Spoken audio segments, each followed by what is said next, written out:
चीज हम भगवान को अर्पण नहीं कर सकते। भगवान को तो शुद्धिकरण की हुई चीज वही हम भगवान को अर्पण कर सकते हैं। भगवान को हम अच्छे भाव से कोई सी भी चीज हम अर्पण कर सकते हैं, मेरा भाव अच्छा होना चाहिए।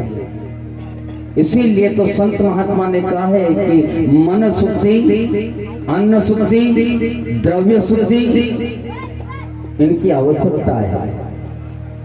पाप से कमाया हुआ धन हम धर्म के अंदर लगाएंगे तो हम कभी भी पवित्र नहीं हो पाएंगे। कथा सत्संग में मन को लेकर के बैठे हैं तो मन भी पवित्र होना चाहिए, उज्जवल होना चाहिए। जब हम मां के गर्भ में से आए थे तब हमारा मन शुद्ध था, तन भी शुद्ध था, सब कुछ शुद्धिकरण करके परमात्मा ने हमें यहां पर भेजा है। मगर हम यहां आकर के हमारे मन मेला हो गया है। मन को धोना है तो हरि के सत्संग से ही धोया जा सकता है। मन को धोने के लिए कोई पानी की आवश्यकता नहीं है। तुम गंगा में भी स्नान कर लोगे तो भी मन पवित्र होने वाला नहीं है। स्नान करने से तन की शुद्धि होती है और भगवान के भजन करने से मन की शुद्धि होती है। इसीलिए संत महात्मा कहते हैं कि हरि भज लो, हरि भज लो, हरि भज ले कामों का है। हरि भज लो, हरि भज ले कामों का है। हरि भज लो,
इसलिए संत महात्मा ने कहा है कि बना रहना सदा ज्ञानी, सुना कर संत की वाणी, बना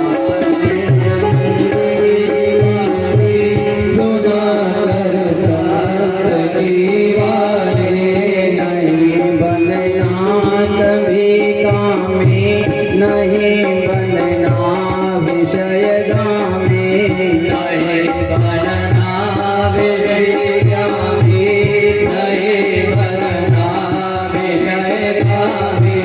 तुझे ना ज्ञान की ज्योति, विषय वायु का झोंका है, ना ज्ञान की ज्योति, विषय वायु का झोंका है। हमारे अंदर अखंड ज्योत जल रही है, उसका ध्यान रखो, कहीं बुझ न जाए।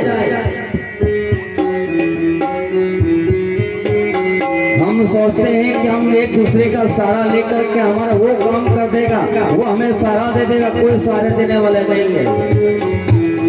मुझे ना ज्ञान की ज्योति, विषय वायु का झोंका है, ज्योति विषय वायु का झोंका है।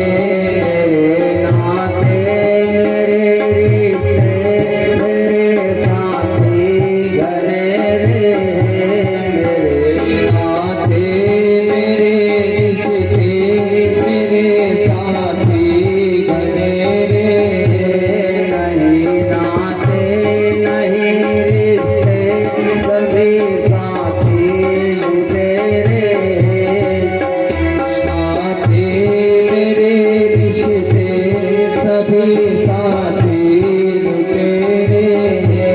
अरे वो लूट के नंगा, बड़े का माथा जो गाये करे।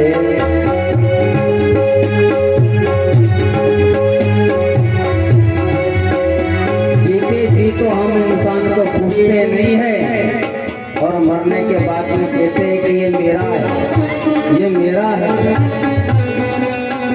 सुनो एक गृहस्थी की कहानी। राजा उत्तानपाद था, और उत्तानपाद कौन है? हम सब यहाँ पर बैठे हैं, सब हम माँ की कोख में उल्टे लटक रहे थे, हम सब उत्तानपाद हैं। माँ की कोख में हम उल्टे लटक रहे थे, भगवान से प्रार्थना करते थे कि प्रभु तू मुझे बाहर निकाल, मैं गर्भ में घबरा रहा हूँ। भगवान इस जीव को गर्भ से बाहर भी निकालता है, और निकलने से पहले हम भगवान से वादा करके आए थे कि मैं ऐसा कोई उल्टा पुल्टा काम नहीं करूंगा।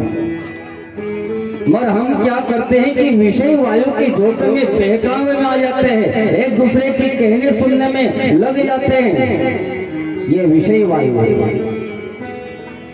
तो राजा उत्तानपाद को दो बालक थे। राजा उत्तानपाद को दो बालक थे और दो रानियां थी। एक का नाम था सुरुचि और एक का नाम था सुनीति। अब हम किसका साथ लेते हैं?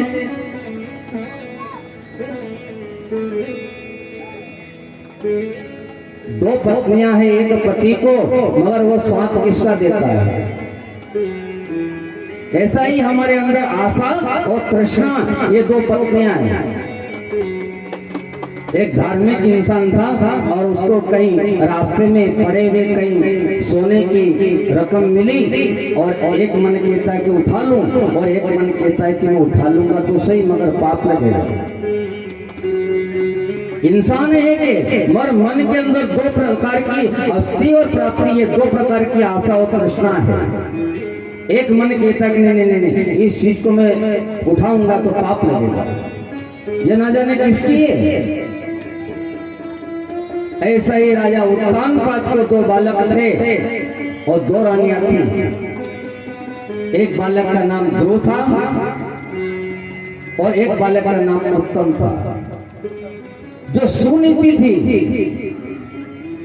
उसके बालक का नाम ध्रुव था, और जो सुरुचि थी उसका बालक का नाम उत्तम था। एक दिन उत्तम अपने पिता की गोद में बैठा था। राजा उत्तानपाद कोई छोटा मोटा व्यक्ति नहीं था, वहां का राजा था। उत्तम अपने पिता की गोद में बैठने के लिए गया और पिता की गोद में बड़े लाड प्यार से खेल रहा था बैठा बैठा। ध्रुव जी ने मन में विचार किया कि मैं भी अपने पिता की गोद में जाकर के बैठूं।